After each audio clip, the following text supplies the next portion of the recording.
안녕하세요. 건강의 달인 건달입니다. 혹시 공황장애라는 단어 들어보셨을까요? TV를 보다 보면요, 연예인들이 나와서 자기의 과거 이야기를 할 때 공황장애에 시달린 이야기를 종종 하는 것을 들어보셨을 겁니다.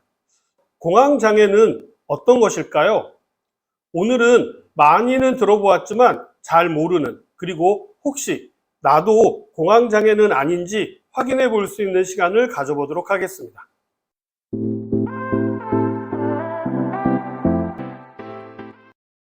공황장애를 이해하기 위해서는요, 먼저 공황 발작을 말씀드려야 할 것 같은데요. 공황 발작은요, 심장이 빠르게 뛰거나 숨이 막히거나 어지럽고 죽을 것 같은 공포감을 느끼는 등 다양한 신체 증상을 이야기합니다. 이러한 발작이 반복적으로 나타나게 되면요, 공황장애로 진단될 수 있습니다. 아무런 유발 인자나 어떠한 심리적인 갈등의 배경 없이 예측할 수 없는 상황에서 갑자기 심한 불안 증상이 엄습하지만요, 그 증상이 수분 내에 없어지게 되는데요. 이러한 증상이 여러 번 반복되는 현상을 이야기하는 것입니다. 말씀드린 것처럼요, 주변에 어떠한 자극이나 심리적인 자극이 없었는데도요, 심장이 갑자기 빨리 뛰고 가슴이 답답하고 숨쉬기가 힘들어지는 현상이 나타나게 되기 때문에 주변 사람들은 정말 이해하기 힘든 상황이지만 본인에게는요, 죽음과도 같은 공포의 시간이 되는 것이죠. 이게 참 어려운 게요, 시간이 지나면 괜찮아진다라는 것입니다. 이러다 보니까 본인이 아니고서는요, 도저히 이해하기가 힘든 상황이 되는 것이죠. 그런데 문제는요, 본인이 공황장애라는 사실을 모르고 계시는 분들이 많다라는 것입니다. 어떤 분은 퇴근하던 중에 갑자기 조금 갑갑함을 느끼고 손발이 저리면서 온몸에 힘이 쭉 빠지는 느낌이 들었다가 그냥 갑갑한 마음에 지하철에서 내려서 의자에 앉아 있다가 집에 갔던 경험이 있다라고 하시는데요. 이런 것이 모두 다 공황장애와는 전혀 연관이 없는 줄 알았다라고 하시더라고요. 어떤 젊은 여성분의 경우에는요, 친구들과 여름 휴가를요, 붐비기 전에 조금 일찍 해외로 떠나게 되었는데요. 한참 들뜬 마음으로 비행기를 탔는데요. 이륙하자마자 갑자기 공포감이 들고 식은땀을 흘렸는데 잠시 후에 괜찮아졌다라고 합니다. 이것이 공황장애와 연관이 있을 줄은 꿈에도 몰랐다라는 것이죠. 이와 같은 사례는요, 갑작스럽게 발생하게 되어서 점점점 심해지게 되는데요.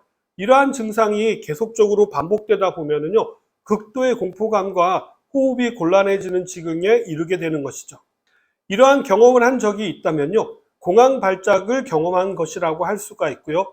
현대인의 대표적인 불안증 또는 불안장애라고 이야기하는 것입니다. 이러한 공황장애는요, 유명한 연예인들만 걸리는 것이 아니라 제 주변에서도 이제는 흔히 만날 수 있는 분이라는 것이죠. 현대의학에서는요, 우리 몸의 중추신경계, 즉 뇌의 어떤 생화학적 기능 장애 때문에 이러한 증상이 나타나는 것이다 라고 이야기하기도 하고요. 어떤 학자들은 위험을 탐지하는 대뇌 기능이 지나치게 항진되어서 자신을 보호하려는 감각이 예민해져서 온다라고 주장하기도 합니다. 그 원인을 살펴보면요, 공황장애는 생물학적 요인, 유전적인 요인, 체질적인 요인, 사회 환경적인 요인이나 정신적인 요인 등으로 여러 가지 복합적인 원인에 의해서 발병하는 것으로 알려져 있고요. 직계 가족 중에 공황장애가 있다면요, 발병률이 약 4배에서 많게는 8배까지 높다라는 연구 결과도 있습니다. 사고 증상 공황장애와 같은 경우에는요, 대인관계에 문제가 생길 수가 있게 되는데요. 이러다가 죽는 거 아닐까? 다른 사람들 앞에서 공황 발작을 경험해서 망신을 당하는 것은 아닐까? 지난번에 지하철을 타다가 공황장애를 경험했으니까 이번에 또 지하철을 타게 되면 또 발작이 올지도 몰라. 이런 생각들이 대표적인 사고 증상이라고 할 수가 있는데요.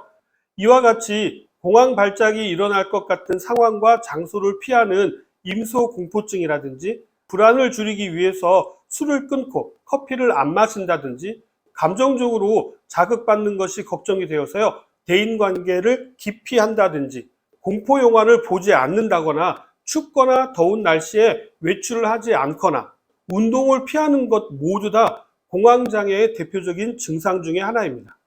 자가 진단법이 있는데요. 첫 번째, 가슴이 심하게 두근거리거나 심박동이 빨라짐. 두 번째로는요, 호흡이 가빠지거나 숨이 막히는 것처럼 답답함. 세 번째로는요, 갑자기 식은땀을 흘림. 네 번째로는요, 손발 또는 몸을 부르르 떤. 다섯 번째로는요, 흉통 또는 흉부 압박감. 여섯 번째로는요, 메스꺼움이라든지 속이 불편함.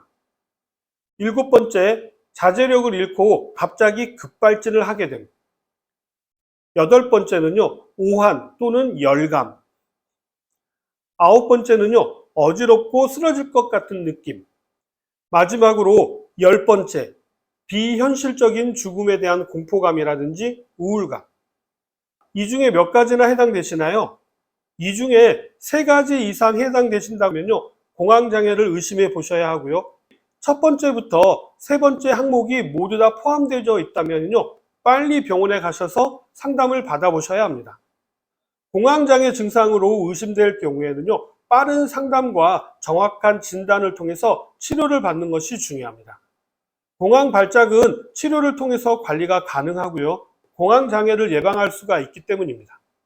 때로는 약물 치료가 필요한 경우가 있지만요, 너무 두려워하지 마시고요, 본인에게 맞게끔 처방이 되기 때문에요, 빨리 관리하시는 것이 더 중요합니다.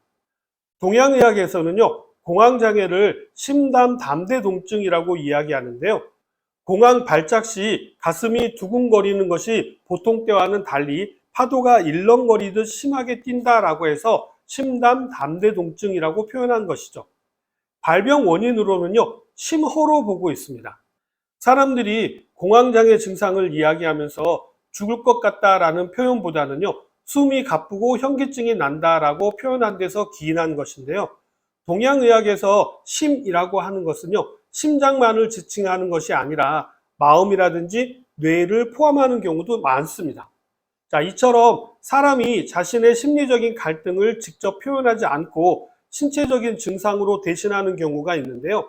이건 마음과 신체를 분리해서 생각하지 않고 연관되어 있다는 것을 반증하는 것이죠. 공황장애의 증상은요, 크게 신체적 증상, 정신적 증상, 사고 증상, 행동 증상으로 나눌 수가 있는데요.